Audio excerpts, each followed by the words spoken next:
This is a short video that deals with the concept of double effect. Double effect has bearing on the issue of the mother's life being in danger due to a pregnancy. I went forward, I ought not. This is Cornelia Foale, and at 30 weeks of pregnancy in 2004, she won the gold medal. That was her holding a compound bow, but she won the gold medal in the recurve bow representing her country, Germany, in the Olympics.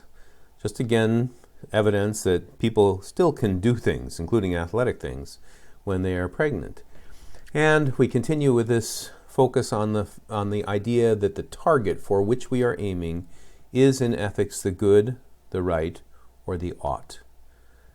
So before we get into double effect, just real quickly, and we'll keep doing this across the semester, want to make sure that we have it in our minds what these different theories are and how they reason, because this is what you're going to do on your final exam. You're going to reason this way. So the first one is utilitarianism, and that's the one that looks past the action towards the consequences, and its representatives are Bentham and Mill. We need to remember that. Then comes deontology, which literally means the study of duty, and it doesn't look at the consequences. In fact, it disregards the consequences. What it looks at is our duty, and it identifies how we do our duty via a goodwill in the two forms of the categorical imperative. This is Kant. Then we go past ethics of conduct, which are reasoning, what should I do?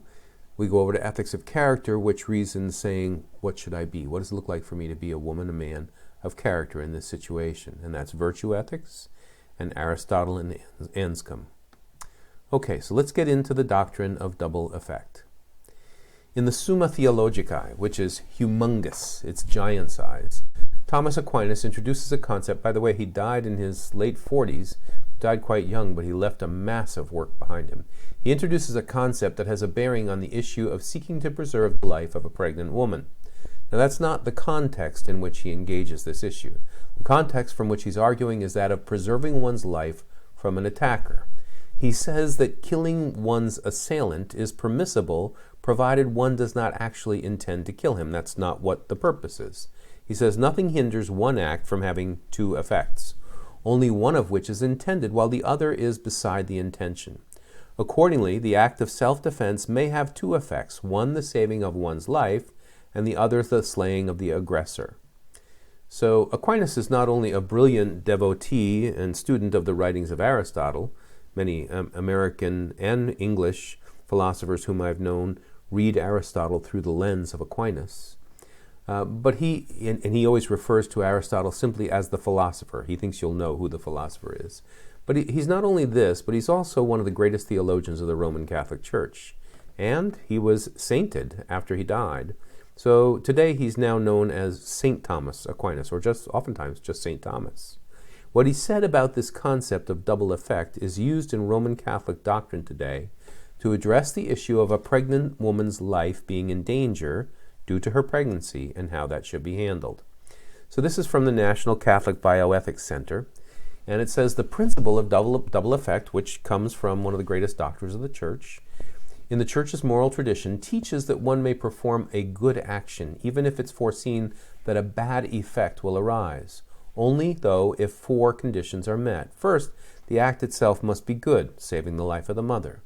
Second, the only thing that one can intend is the good act to save her life, not the foreseen but unintended bad effect. So let's say if we were doing a hysterectomy on a woman who has uterine cancer, but she's also pregnant, or if we're irradiating or giving chemotherapy to a woman who has cancer and we know that that will cause her to spontaneously have an abortion, but that's not the intended effect. The intended effect is to save her life. 3, the good effect cannot arise from the bad effect. So it can't be that we get good by purposely doing something that is killing. It's the other way around. If we did that, we would do evil to achieve good. We'd be kind of Machiavellian. The ends justify the means. So the 4th point is the unintended but foreseen bad effect cannot be disproportionate to the good being performed. So it couldn't be that a lot of people or great harm happens as a result of trying to protect one life.